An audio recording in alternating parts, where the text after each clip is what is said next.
A single man, born into a world of shifting sands and tribal wars, managed to change the course of human history forever. He didn't come from a line of kings, and he didn't have an army at his back when he started. Yet, within a few short decades, he united a fractured peninsula and laid the foundation for a civilization that would eventually span the globe, influencing billions of lives across 14 centuries. Most historical figures are remembered for one thing: a great conquest, a scientific discovery, or a political shift. But when we look at the life of Muhammad, we see a story that combines all these elements into one. This is not just a story about religion. It is a story about a massive social revolution, a total shift in how people viewed their place in the universe, and the birth of an identity that would bridge 3 continents. Today, we are going to look past the simple dates and names to understand the man himself, the world he lived in, and why his legacy remains one of the most powerful forces in the world today. We will see how an orphan became a merchant, how a merchant became a seeker of truth, and how that seeker became a leader who turned a collection of warring tribes into a unified nation. To understand the impact of Muhammad, we first have to look at the world he was born into in the year 570. Imagine the Arabian Peninsula back then. It wasn't a country with a central government. It was a vast, harsh landscape of deserts and mountains, populated by various tribes who were constantly at each other's throats. Life was governed by the law of the desert.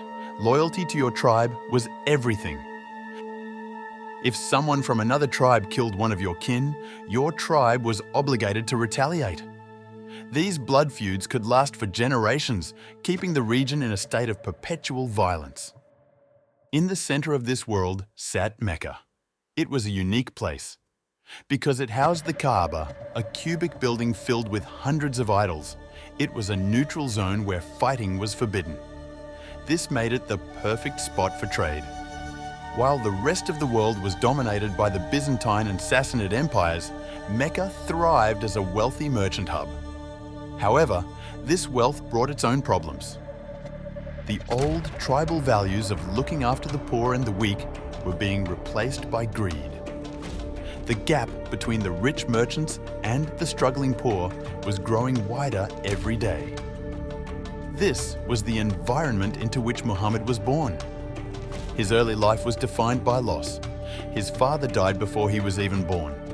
By the age of 6, he lost his mother. Soon after, his grandfather, who had taken him in, also passed away.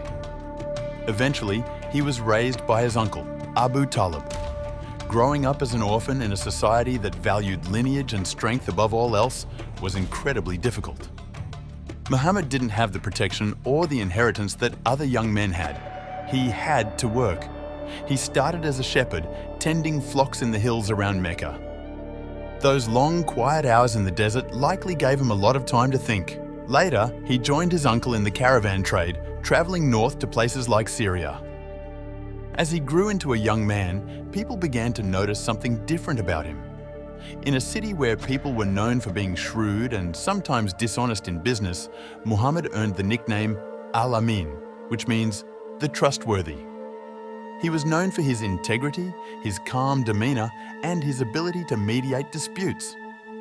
One famous story tells of how the leaders of Mecca were arguing over who should have the honor of placing the black stone back into the wall of the Kaaba during its reconstruction. They were on the verge of violence until they agreed to let the next person who walked through the gate decide. It was Muhammad. He didn't choose one tribe over the others. Instead, he placed the stone on a cloak and had a representative from every tribe hold the edge of the cloth to lift it together. This kind of wisdom made him stand out. Despite his success and his happy marriage to a noble businesswoman named Khadija, Muhammad felt a deep sense of unease. He looked at the society around him and saw a moral vacuum. He saw the wealthy ignoring the plight of the poor, the practice of burying infant daughters alive, and the endless, meaningless worship of statues that could neither hear nor help. He began to spend more and more time away from the noise of the city. He would retreat to a small cave called Hira, on a mountain known as Jabal al-Nur, or the Mountain of Light. There, in the silence of the night, he would pray and meditate, searching for a deeper meaning to life. In the year 610, when Muhammad was 40 years old, everything changed. During one of his nights in the cave, he had an experience that would alter the world. He described being visited by a powerful presence, the angel Gabriel, who commanded him to read or recite. Muhammad, who could not read or write, was terrified and overwhelmed. But the words began to flow. This was the beginning of the Quran. The message was simple but revolutionary. There is only one God, and all people are equal before him. When Muhammad returned to the city to share this message, he didn't start by preaching to the masses. He started with his wife, Khadija, who became the first person to believe him. Then came his close friend Abu Bakr and his young cousin Ali. At first, the movement was small and private. But as the revelations continued, the message became public, and that's when the trouble started. You have to realize how threatening Muhammad's message was to the people who ran Mecca. If there was only one God, then the 360 idols in the Kaaba were worthless. If the idols were worthless, the pilgrims would stop coming. If the pilgrims stopped coming, the wealthy leaders of Mecca would lose their primary source of income. Beyond money, the message challenged the social hierarchy. Muhammad was telling people that a slave was equal to a prince in the eyes of God. He was telling them that their ancestors, who had worshipped idols for centuries, were wrong. The response from the Meccan elite was brutal. They tried to bribe him first, offering him wealth and power if he would just stop preaching. When that didn't work, they turned to mockery and then to violence. The early followers of Islam, many of whom were poor or enslaved, were tortured.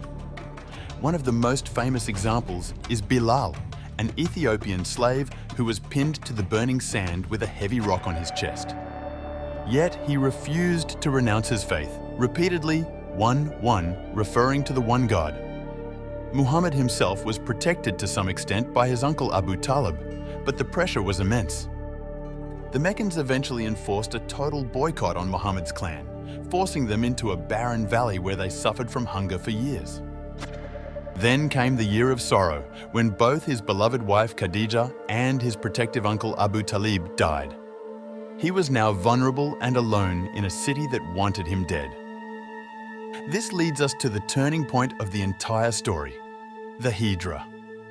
In 622, after years of suffering, Muhammad received an invitation from the people of an oasis city called Yathrib, located about 280 miles north of Mecca. Yathrib was torn apart by tribal civil wars, and they wanted Muhammad to come and act as a neutral mediator and leader. This was a massive risk. Leaving your home and your tribe in ancient Arabia was essentially a death sentence because you lost all legal protection.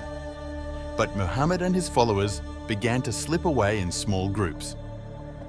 The Meccans, realizing he was escaping, sent assassins to kill him in his sleep. However, Muhammad managed to escape with Abu Bakr, hiding in a cave for 3 days while search parties combed the desert for them. They eventually reached Yathrib, which was renamed Medinat al-Nabi, or the City of the Prophet, Medina. This migration, the Hijra, was so significant that it marks the beginning of the Islamic calendar. It wasn't just a move, it was the birth of a new kind of community based on faith rather than bloodlines. In Medina, Muhammad's role changed. He was no longer just a preacher of a persecuted faith. He was now a statesman and a lawmaker. He had to build a society from scratch. He drafted the Constitution of Medina, which is one of the earliest examples of a written constitution. It established rights and responsibilities for all citizens, including the Jewish tribes living there, ensuring religious freedom and mutual protection. He was building a system where justice was for everyone, not just the powerful. However, the conflict with Mecca wasn't over. The Meccans were not content to let the new community in Medina grow. This led to a series of famous battles, Badr, Uhud, and the Battle of the Trench. These weren't just about territory, they were about survival. Despite being outnumbered and out-equipped in almost every encounter, the Muslims managed to hold their ground. These years were filled with intense struggle, but they also solidified the identity of the Muslim community. Muhammad showed himself to be a brilliant strategist and a leader who led from the front, sharing the hardships of his men. During this time, the revelations continued, providing guidance on everything from inheritance laws and marriage to the ethics of warfare. The message was becoming a complete way of life. Muhammad was also working tirelessly to unite the surrounding desert tribes. He used diplomacy as much as he used strength, forging alliances and bringing more people into the fold. The old tribal walls were slowly coming down, replaced by a sense of brotherhood that the region had never seen before. The climax of this journey happened in 630 AD. Muhammad returned to Mecca, the city that had once cast him out and tried to kill him. He didn't come with a thirst for blood or revenge. He came with an army of 10,000 men, so large that the Meccans realized resistance was futile. Instead of a massacre, Muhammad declared a general amnesty. He forgave his greatest enemies, those who had killed his family members and tortured his friends. He entered the Kaaba and smashed the idols, dedicating the building back to the worship of the one God. This act of mercy is often cited as one of the most remarkable moments in history. It turned former enemies into brothers overnight. By the time of his final pilgrimage in 632, almost the entire Arabian Peninsula was united under the banner of Islam. In his final sermon, delivered on the plain of Arafat, he spoke to over 100,000 people. He reminded them to treat each other with kindness, to protect the rights of women, and to remember that no Arab is superior to a non-Arab, nor a white person superior to a black person. He was laying down the final stones of a moral foundation that would support a massive empire. When Muhammad passed away shortly after returning to Medina, the shock was immense. His friend Abu Bakr had to remind the grieving community, "If you worshipped Muhammad, know that Muhammad is dead. But if you worship God, know that God is alive and never dies." The legacy left behind was staggering. In just 23 years, he had transformed a collection of nomadic tribes into a world power. But the influence went far beyond politics. The Islamic civilization that followed his death became the center of the world's intellectual life. While Europe was in the Dark Ages, the followers of Muhammad's teachings were preserving the works of the Greeks and Romans, making massive leaps in algebra, medicine, optics, and astronomy. They built the world's first universities and hospitals.